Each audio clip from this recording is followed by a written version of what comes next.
como se constrói um prédio de concreto armado. Aquelas estruturas que são construídas com auxílio de gruas, que são como guindastes que ficam no alto do prédio e são usados para subir o material. Como um prédio alto é executado por carpinteiros e armadores e como toneladas de aço e concreto mole, quando bem executados, sobem perfeitamente alinhados, no prumo, como se diz, transformando cidades mundo afora e a vida das pessoas. Eu sou o Lucas Mendes, da Rendel Construtora e Incorporadora, e eu ajudo você a escolher a sua casa dos sonhos e mais, um excelente investimento. Bora lá?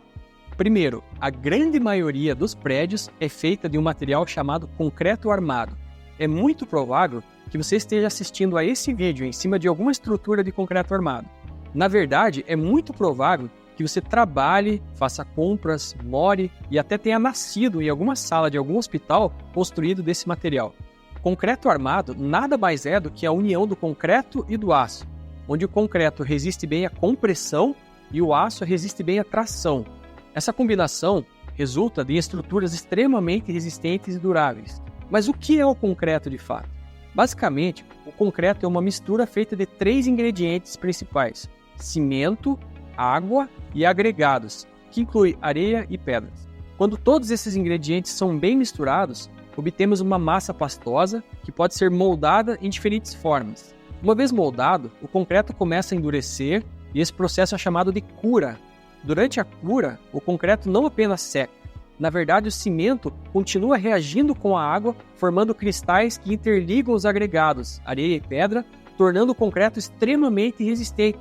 Essa mistura, quando colocada para curar, secar em formas junto com o aço, da forma correta, se transforma no que chamamos de prédios, casas e tantas outras estruturas que são construídas em concreto armado. Pensa na hidrelétrica de Itaipu, por exemplo. Foram usados mais de 12 milhões de metros cúbicos de concreto. Cada metro cúbico de concreto é um cubo, como se fosse um dado, de 1 metro por 1 metro por 1 metro de altura.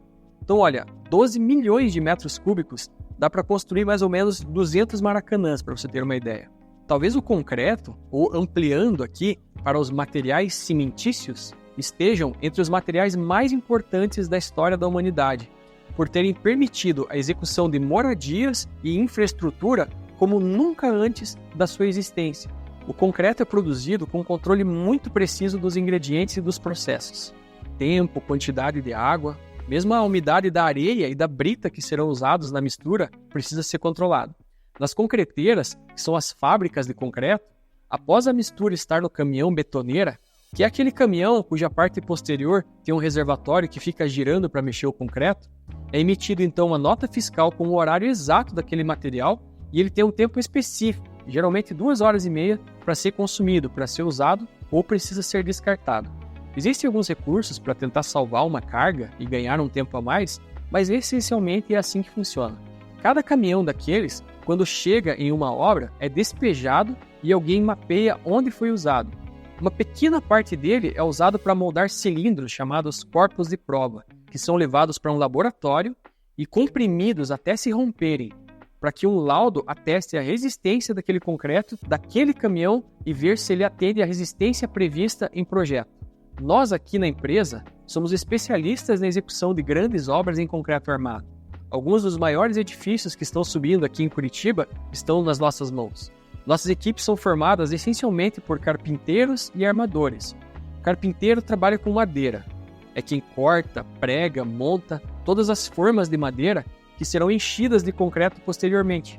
Eles, de forma bem básica, pegam o projeto que demanda que pilares sejam posicionados exatamente aqui e ali, que vigas de diferentes tamanhos, muitas vezes curvas ou inclinadas, sejam montadas, escadas e lajes estejam executadas com precisão de milímetros. Quando o projeto de um prédio, por exemplo, ele está pronto, cada elemento está representado ali. E aí então nós inserimos eixos, como coordenadas mesmo, tipo um eixo X no sentido e o eixo Y no outro, e o eixo Z na vertical, também chamado cota de nível.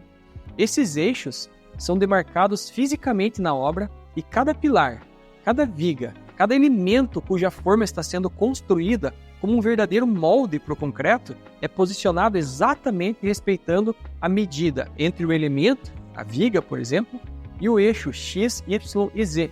É um quebra-cabeça tridimensional. onde você não monta as peças, você monta a forma para que o concreto venha, preencha e depois de seco, curado, quando você remover a forma, tudo esteja conforme o projeto pediu, na posição em que o projeto pediu.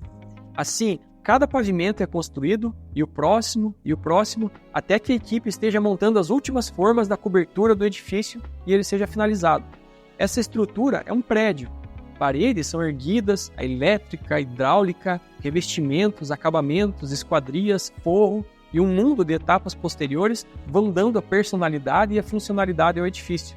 Os armadores, que trabalham lado a lado com os carpinteiros, têm a missão de montar todo o esqueleto de aço e posicionar dentro das formas corretamente para que sejam preenchidos pelo concreto e se unam para formar o concreto armado. Normalmente, cada pavimento de um prédio envolve várias toneladas de aço e a velocidade em que isso ocorre é um desafio enorme. Um parênteses aqui para falar da fundação, que é a parte da obra que fica enterrada e sustenta o edifício. Geralmente também é feita em concreto armado e eu nem preciso dizer que tem a mesma importância da estrutura para garantir a integridade e a durabilidade do todo. Se a fundação não é bem projetada e bem executada, acontece o que chama-se de recalque, que é basicamente um afundamento total ou parcial dos elementos. Isso pode significar até o colapso do edifício em casos mais graves. A Torre de Pisa é um exemplo de recalque diferencial. Um lado da torre começou a afundar e a torre se inclinou. Há alguns anos foram feitas obras para estabilizar e hoje é um ponto turístico. Mas esse é um exemplo mais romântico de um problema que na verdade é seríssimo. Toda fundação envolve sondagens e testes para avaliar o solo existente e aí sim se projetar elementos de fundação que transferirão toda a carga do edifício e outras cargas acidentais, como do vento e coeficientes de segurança, por solo. Vou contar para vocês uma história que aconteceu na minha família. Meu pai construiu uma casa, uns 40 anos atrás, a casa onde eu cresci, e o solo lá pedia um tipo de fundação, e na época, por algum motivo, não foi observado pelo engenheiro que projetou a casa, e ocorreu um afundamento e deslizamento lateral de um canto da casa.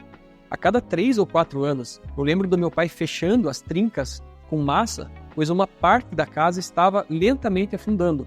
Agora, poucos anos atrás, eu pude participar da solução do problema usando concreto armado. O fato é que construir uma casa ou um edifício em concreto armado é uma tarefa para profissionais.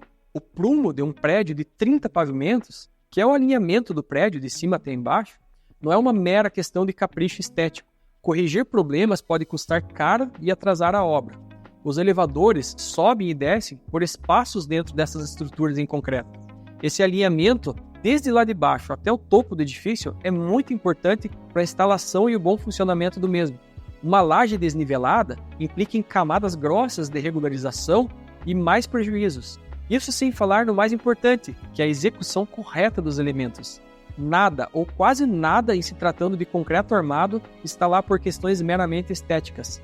Cada barra de aço, cada medida de pilar, viga, fazem parte de um conjunto da estrutura e vão ajudar a sustentar o prédio. Eu tenho o prazer de conviver com grandes carpinteiros, armadores, encarregados de carpintaria e de ferragem, e também tenho o prazer de executar alguns dos empreendimentos mais icônicos para construtoras de alto padrão, com obras incríveis aqui em Curitiba. Então eu sou suspeito para falar, porque a gente respira a obra aqui na empresa e gosta do que faz. Não à toa eu elaborei esse roteiro para tentar traduzir um pouco do universo que envolve a construção de obras em concreto armado. Se você gostou desse vídeo, eu vou deixar aqui uma série de vídeos do nosso canal que tratam desse assunto relacionado à compra de uma casa, um lar, obra, estrutura e tudo mais. Não esquece de se inscrever aqui no canal, deixar o like para dar uma força pra gente e para que o YouTube sugira para você novos vídeos. Um abraço e até o próximo.